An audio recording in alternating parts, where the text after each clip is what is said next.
In Magic, a creature token represents a creature that is created by the effect of another card rather than being summoned. Creature tokens typically have a mana value of 0 and can only exist on the battlefield. Often these tokens are nothing more than cannon fodder, but a select few are big enough to be legitimate threats in their own right, complete with impressive stats and abilities. Today we'll be exploring the top 10 strongest printed creature tokens in Magic the Gathering. We'll be looking primarily at their power and toughness and breaking any ties according to their abilities.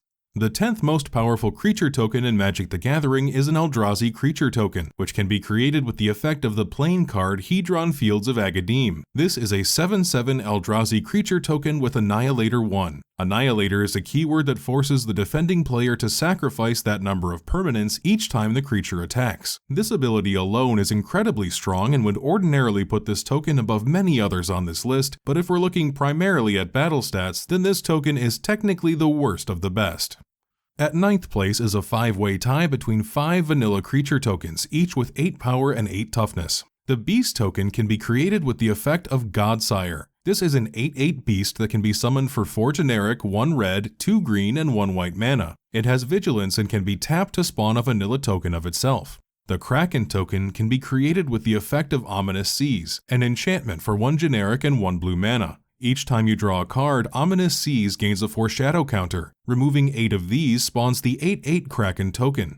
Subterranean Tremors is a sorcery costing X generic and 1 red mana that deals X damage to all non-flying creatures. If X is 4 or greater, it also destroys all artifacts, and if X is 8 or greater, it spawns an 8/8 red lizard token. The Nameless Octopus token can be created in a number of ways. Crush of Tentacles is a sorcery for 4 generic and 2 blue mana that bounces all non-land permanents in play. It has a surge cost of 3 generic and 2 blue mana. If this cost is paid, it creates an 8/8 octopus token. Fisher's Talent is a class, a subtype of enchantment, whose 1st, 2nd, and 3rd levels create 1/1 fish, 3/3 shark, and 8/8 octopus tokens respectively. Kiora, Master of the Depths, is a planeswalker with 3 loyalty abilities, and her -8 grants you an emblem. For the rest of the game, any creature that enters the battlefield under your control can fight any other target creature. Then you create 3 8/8 octopus tokens. That's 3 free shots at 3 of your opponent's creatures with 3 sizable bodies. Then there's Octomancer, which can gift your opponent an 8/8 octopus token that you can then copy at the end of the turn.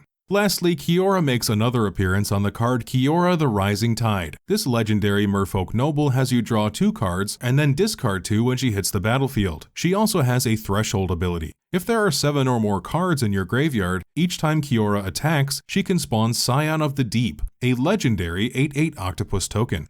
There's only one more tie on today's list, a 2-way tie, and that comes later. Most of the rest of these tokens can be organized by either their stats or the quality of their keyword abilities. Take for example number 8. The 8th most powerful creature token in Magic is the Elemental Creature token. Grove of the Guardian is a land that can tap for 1 colorless mana. For 3 generic, 1 green, and 1 white mana, you can tap and sacrifice this land, along with tapping 2 of your untapped creatures. This spawns an 8/8 green and white elemental creature token with vigilance. Tapping 2 of your creatures along with lands is a very flavorful inclusion. It's almost as if they're incapacitated by the earth itself shifting beneath their feet as the Guardian rises to defend the land.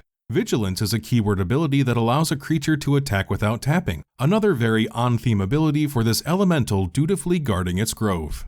The 7th most powerful creature token is another 8/8 Kraken. Kiora Bests the Sea God is a saga for 5 generic and 2 blue mana. It has 3 chapters, the second of which taps all non-land permanents an opponent controls, and the third of which snags an enemy permanent. However, for our purposes, the first chapter is most important. It spawns an 8/8 blue Kraken token. Unlike its vanilla counterpart, this token has Hexproof, a keyword ability that prevents a creature from being the target of an opponent's spells or abilities. This means cards like Destroy Evil or Unsummon would have no effect on this Kraken. As strong as Hexproof is, this Kraken can't hold a candle to the next 2 tokens with the same stats.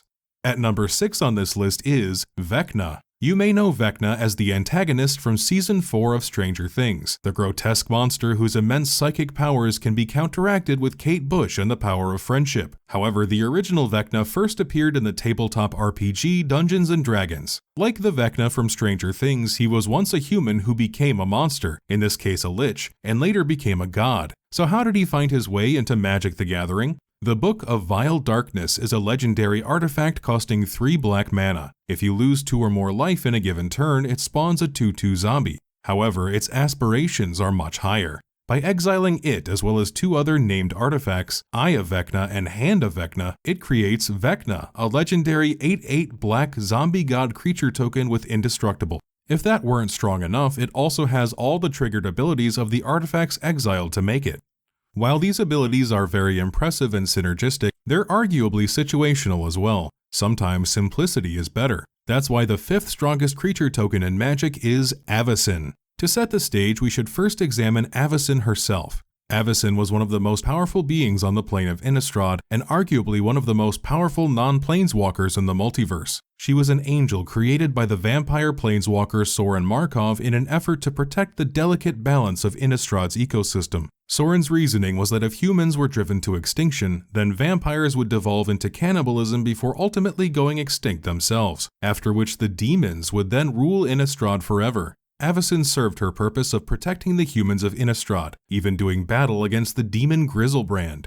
This battle resulted in both the angel and the demon becoming imprisoned in the Hell Vault, a fragment of Innistrad's silver moon. The planeswalker Liliana Vess was drawn into the fray as her pact with Griselbrand gave her incentive to see him defeated. Liliana was able to destroy the Hell Vault, freeing Avacyn and Griselbrand, the latter of which Liliana later pursued and vanquished. Avacyn went on to cement her reputation as the protector of Innistrad, even seeking to cure the plane's werewolves of their lycanthropy. Tragically though, Avacyn was eventually driven to madness when she was exposed to the planeswalker Nahiri's cryptoliths, which were designed to summon Emrakul. After this point, the corrupted Avacyn attempted to destroy her own creator, who in turn undid the very spell that formed her. However, her legacy still lived on among the humans of Innistrad as their great protector. With this backstory in mind, Battle at the Hell Vault is a saga costing 4 generic and 2 white mana. Its first and second chapters each exile a permanent until Battle at the Hell Vault leaves the battlefield, perhaps a flavorful allusion to the imprisonment of Avacyn and Griselbrand. The third chapter, however, which signals the destruction of the Hell Vault, creates Avacyn, a legendary 8/8 white angel creature token with flying, vigilance, and indestructible. An 8/8 that can soar clean over many enemy boards, is resistant to destruction, and can still block after attacking is an excellent encapsulation of Avacyn's reputation. After all, it took her own creator's act of undoing to defeat her.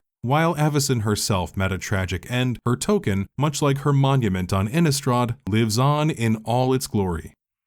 Lore dumps aside, 4th place on today's list is a tie between 2 creature tokens, the Golem artifact creature token and another Kraken. Titan Forge is an artifact costing 3 generic mana. For another 3 generic mana, it can tap and gain a charge counter. Once it has 3 of these, you can tap it and remove them to generate a 9/9 colorless Golem artifact creature token. While it may not have any flashy keyword abilities, in a one-on-one fight it could still hold its own against Avacyn, although both would survive thanks to her indestructibility. The ocean is a scary place full of mysterious ways to end you, so of course there's more than one way to spawn a Kraken. There's, well, spawning Kraken, which can, you won't believe this, spawn a Kraken with 9 power and 9 toughness whenever you deal damage using any one of these nautical creature types.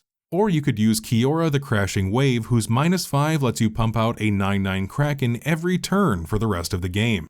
Or, if you're fond of one-liners from the Star Wars prequels, you could summon Reef Worm. This is a worm, WORM, for 3 generic and 1 blue mana with a measly 0 power and 1 toughness. However, when it dies, you create a 3/3 blue fish creature token with, when this token dies, create a 6/6 blue whale creature token with, when this token dies, create a 9/9 blue Kraken creature token. There's always a bigger fish. In a list so focused on power, a certain reality warping faction was sure to make another appearance. The 3rd strongest creature token in Magic is yet another Eldrazi creature token. Desolation Twin and Ulamog's Dreadsire are both 10/10 Eldrazi creatures capable of creating such a token. Desolation Twin does so on summon. 10 generic mana for 2 10/10 bodies could be worse. Meanwhile, Ulamog's Dreadsire has the same cost and stats as well as vigilance. Its ward ability forces an opponent to sacrifice a permanent with a mana value of 1 or more in order to target it. That means most tokens won't apply. Additionally, Ulamog's Dreadsire can be tapped to create a 10/10 colorless Eldrazi creature token. Believe it or not, there's also an artifact that can do the trick. Idol of Oblivion costs just 2 generic mana and can tap to draw you a card if you created a creature token this turn. For an additional 8 generic mana, you can tap and sacrifice it to spawn a 10/10 Eldrazi token. Mighty though the Eldrazi may be, this token is still no match for the next token on this list. The second strongest creature token in Magic the Gathering is the Mech Titan token.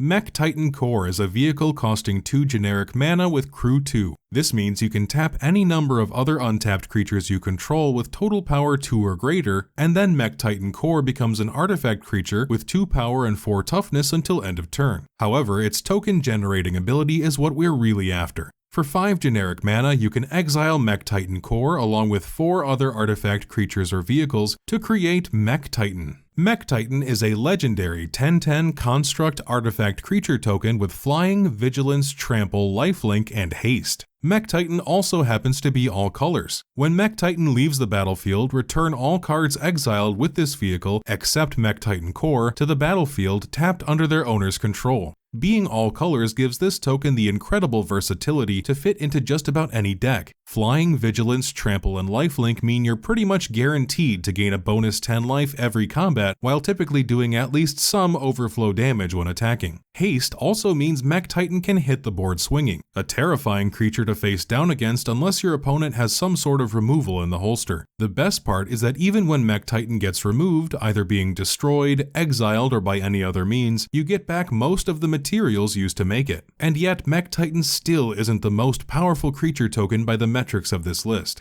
In fact, speaking strictly of power and toughness, it doesn't even come close to number 1. A creature token so massive that Mech Titan and the Eldrazi token both cower in its shadow. To understand this final creature token, we must first understand the meaning of Snow. Snow is a super type in Magic the Gathering that has no functionality on its own. Snow is more of a category of cards that has mostly flavorful implications. The first Snow cards were released in the 1995 expansion Ice Age. These were the first 5 snow-covered lands, one for each color of mana. While this supertype has no inherent mechanical impact, there are cards that benefit from the Snow supertype, while others are designed specifically to counteract it. Since Ice Age, the Snow supertype has also appeared on creatures, artifacts, sorceries, instants, and enchantments. What does Snow have to do with creature tokens? Well, our answer lies deep beneath the ice, in an aquatic abyss frozen over and beginning to thaw. Dark Depths is a legendary snow land that enters the battlefield with 10 ice counters on it. Paying 3 generic mana removes 1 ice counter. When Dark Depths has no ice counters on it, sacrifice it. If you do, you can create the most powerful creature token in all of Magic the Gathering. Marit Lage, a legendary 2020 black avatar creature token with flying and indestructible. Marit Lage originated on the plane of Dominaria. She has earned herself many titles over the millennia: Mage, Sorceress, Leviathan, and even Demigod. Marit Lage was imprisoned under the ice of the Ronam Glacier thousands of years before the Thaw, an era of great transformation in Dominarian history. While she does share many similarities with the Eldrazi, both being Lovecraftian to some degree, Marit Lage has no aspirations to butcher truth, tear eons, or anything of that sort. She's perfectly content to use her powers of mass destruction on her own plane. Marit Lage is mentioned by name in the names of 3 cards. Curse of Marit Lage taps all islands, which then don't untap during their controller's untap steps. Wrath of Marit Lage does the same thing, but with red creatures instead. Finally, there's Marit Lage's Slumber, a legendary snow enchantment that can also create Marit Lage if you control 10 or more snow permanents. Marit Lage is revered and worshipped on her home plane of Dominaria, and some even thought she was a planeswalker. Although she does have the ability to move between planes, she's not actually a planeswalker in the traditional sense. This is just another one of her powers that, like her ability to fly, defies all explanation. One thing is clear: with her unrivaled power and toughness, Marit Lage has frozen out all other competitors as the strongest creature token in all of Magic the Gathering. If you like Magic content, please like and subscribe, as this goes a long way to help the channel. If I missed any related cards or got anything wrong in this video, please feel free to let me know in the comments. I'm only human and I do make mistakes, and contrary to what some commenters think, this is actually my real voice and not AI. To prove it, I'll say something really unusual like schmerbity gorp gorp flurbus. Sorry you had to hear that. In all seriousness, thanks for watching.